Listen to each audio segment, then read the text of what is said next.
ज्ञानवापी वाला मसला चला है तब से यहाँ टूरिज्म लगभग 70% तक कम हो चुका है।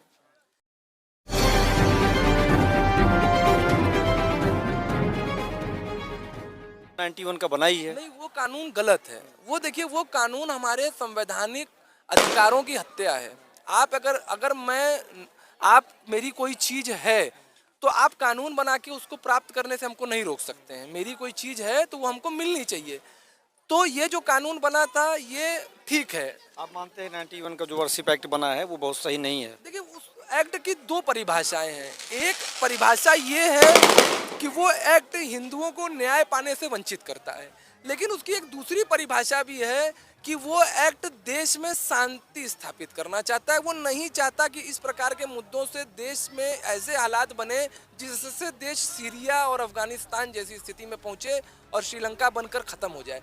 तो कुछ चीज़ों की ज़रूरत होती है और मैं फिर से कहता हूं कि वो कानून अगर है तो उसको रहने दीजिए। आप एक नया कानून बनाइए और इस तरीके के जो मुगल आक्रांताओं के द्वारा जितने भी मंदिरों को तोड़ करके मस्जिदें बनाई गई थी, आप उन सब का अधिग्रहण करिए और उसको पुरातात्विक सर्वेक्षण के हाथ में दीजिए और पुरातात्विक विभाग को निर्धारित करने दीजिए कि ये किसकी संपत्ति थी और यहाँ पर क्या था, और उसके आधार पर उसका पुनरुद्धार होना चाहिए। क्योंकि खत्म नहीं हो रहा है ना, एक खत्म हो रहा है, फिर अटाला निकल के आ गया, फिर लक्ष्मण का टीला निकल कर आ गया, फिर जौनपुर आ गया, फिर गाजीपुर आ निकलता रहेगा। आप मुझे ये बताइए कि आज मैं आपके साथ यहाँ बैठा हूँ, इस समय रात का लगभग 10 बज रहा है। मैं अपने घर का, परिवार का, अपने रोजगार का, अपना सारा काम करने के बाद यहाँ आया हूँ और अब आपके बाद मैं जाऊँगा बाबा का दर्शन करने। अब कोई बोले मुझसे कि तुम शाम को 5 बजे जब तुम्हारी दुकान चल रही है या तुम्हारा ऑफिस चल रहा है या तुम कहीं काम पर लगे हुए उस समय तुम दर्शन करने जाओ, नहीं संभव है। व्यक्ति भगवान के पास भी तभी जाता है जब वो अपने रोजी रोजगार का, अपने परिवार का चिंतन कर लेता है। मैं ये नहीं कहता कि धर्म गलत है, धर्म होना चाहिए, लेकिन धर्म का जो प्रायोरिटी है, जो उसकी जो प्राथमिकता है, वो पहले हमारी जिम्मेदारियां। भगवान भी कहते हैं कि कर्म करिए पहले। गीता में भी यही कहा गया है कि पहले आप अपना कर्म करिए। और हमारे यहाँ तो जो आश्रम व्यवस्था बनी है उसमें भी जो संन्यास आश्रम होता है, जो प्रभु की शरण में, वो एकदम लास्ट में होता है 60 साल के बाद। मतलब जब आदमी बूढ़ा हो जाता है तब उसको कहा जाता है। 4 धाम की यात्रा का विधान भी ये है कि जब आप अपने सारे जिम्मेदारियों को पूरा कर लीजिए, नाती पोता देख लीजिए, शादी विवाह हो जाए, तो कहीं ना कहीं हम अपने धर्म का पालन भी कर रहे हैं इस समय कि हम सब चीज़ों। अब जब हमारे देश में ये सारे विवाद चलते रहेंगे, इस प्रकार की परिस्थितियाँ चलती रहेंगी, तो निश्चित रूप से बहुत सारी चीज़ें प्रभावित होंगी। ये प्रभाव हम नहीं देख पाते हैं, लेकिन जो अब जैसे छोटा सा मैं उदाहरण आपको दूं कि इसी काशी में कॉरिडोर बनने के बाद होटलों में पैर रखने की जगह नहीं रहती थी। खुद मेरे पास लगातार फोन आते थे कि भैया कमरा यहाँ बुक करा दीजिए, वहाँ बुक करा दीजिए, तमाम जगह। अभी आप किसी से भी पूछ लीजिए, जब से ये ज्ञानवापी वाला मसला चला है तब से यहाँ टूरिज्म लगभग 70% तक कम हो चुका है। अब आप बताइए कि क्यों कम हो गया? लोग अखबार पढ़ते हैं, लोग न्यूज़ देखते हैं, लोगों को लगता है कि कहीं दंगा हो जाए, कहीं। तो आपको लगता है इस तरह का माहौल है यहाँ? माहौल नहीं है, लेकिन हम किसी को जाकर नहीं ना समझा सकते। 40%, ये ऑन रिकॉर्ड न्यूज़पेपर की खबर है कि 40% लोगों ने यहाँ पर अपनी एडवांस बुकिंग के कमरे कैंसिल करा दिए।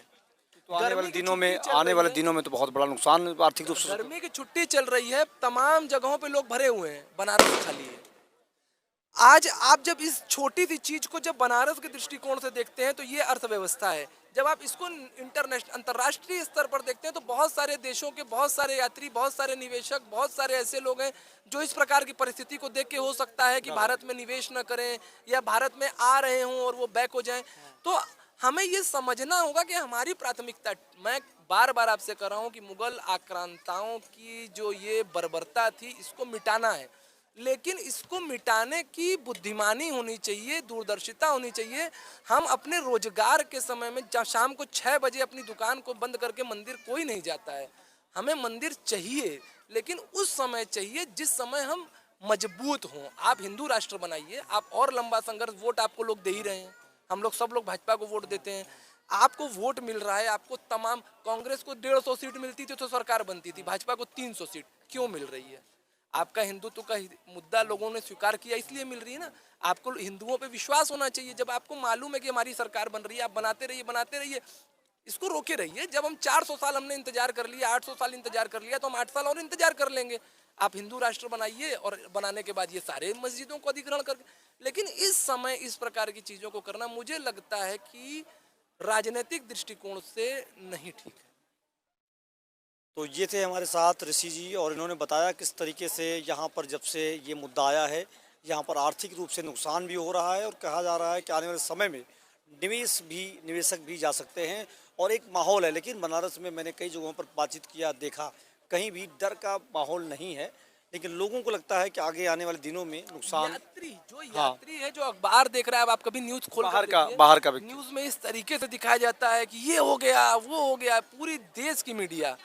मेरे घर के बाहर 3 दिन तक बैरिकेटिंग लगी थी और पूरे देश का ऐसा कोई चैनल नहीं था जो मेरे गली के बाहर नहीं खड़ा था। तो ये अपने आप में आप जो चीजें दिखा रहे हैं वो पूरा विश्व देखता है, और विश्व देखता है तो उसको आप जब छोटी सी चीज को इतना बड़ा बना देते हैं तो उसको लगता है कि कोई बड़ी घटना हो रही है। और बड़ी घटना, मस्जिद में नमाज पढ़ने के लिए लोग आ रहे हैं, भारी संख्या में नमाजी जुट रहे हैं, सर्वे नहीं होने दिया जा रहा है, भारी सुरक्षा व्यवस्था लगी है, अब हो कुछ नहीं रहा है, लेकिन टीवी वाला तो रे बाप बनारस में आप मानते हैं मीडिया ने भी रोल अपना बिल्कुल बढ़ा चढ़ा के दिखाया गया है। मैंने तो कई बार मीडिया में ये इन चीज़ों को रखा कि इतना बढ़ा चढ़ा कर आप क्यों दिखाते हैं जब ऐसा कोई माहौल ही नहीं है। अब जैसे मैं आपको एक बात बताऊं कि एक घटना हुई थी, पहले सर्वे होना था 6 और 7 मई को, 6-7 मई का सर्वे नहीं हो पाया, फिर 14, 15, 16 मई को सर्वे हुआ। तो जो 6-7 मई का सर्वे नहीं हुआ उसमें अखबारों ने और मीडिया ने बड़ी बड़ी हेडिंग लगाई कि सर्वे को रोका, मुस्लिमों ने सर्वे नहीं होने दिया। जबकि सच्चाई ये है, मैं आपके चैनल के माध्यम से आपको इसके तथ्य दे दूंगा और सबूत दे दूंगा। जब 6 तारीख को ये लोग पहुंचे थे, कोर्ट कमीशन और तमाम लोग, तो इनके पास कोर्ट का आदेश ही नहीं था कि हमको मस्जिद के बाहर का सर्वे इन्होंने कर लिया था। चारों तरफ का, श्रृंगार गौरी का, हनुमान जी का, नंदी जी का, सबका सर्वे हो चुका था। जब ये मंदिर में प्रवेश करने जा रहे थे तो मंदिर के अंदर के सर्वे का इनको आदेश नहीं था। इनको रोका किसने? इनको सीआरपीएफ के कमांडेंट ने रोका।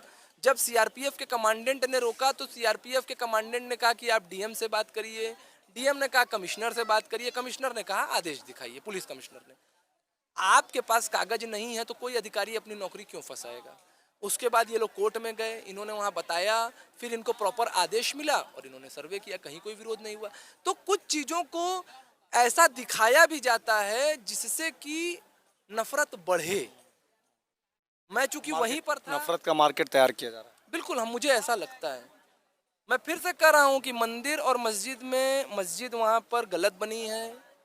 मुगल आक्रांता औरंगजेब ने मंदिर तोड़ के बनाया था और मैं चाहता हूं कि वहां वापस मंदिर बने, और वो मस्जिद नहीं है, मैं आज भी उसको मंदिर ही मानता हूं।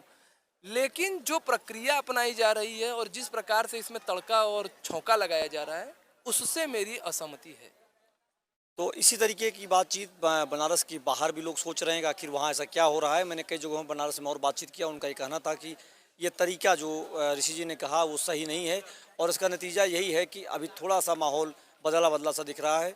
और हमने कहा था कि आपको लगातार हम पोल टॉक पर ज्ञानवापी से जुड़े वो मसले, वो मुद्दे और वो बातें समझाने का प्रयास करेंगे उनके माध्यम से, जो वहाँ से जुड़े हैं, जो वहाँ पर काम कर रहे हैं, जो उसको देख रहे हैं, जो साक्षात चीज़ों को समझ रहे हैं। तो इन्होंने बताया किस तरीके से सारे मुद्दे हैं, उन मुद्दों पर क्या बातें हो रही हैं और राजनीति कहाँ कैसे की जा रही है। आप देख रहे हैं पोल टॉक। लगातार अपडेट पाने के लिए सब्सक्राइब करना नहीं भूलिएगा। धन्यवाद।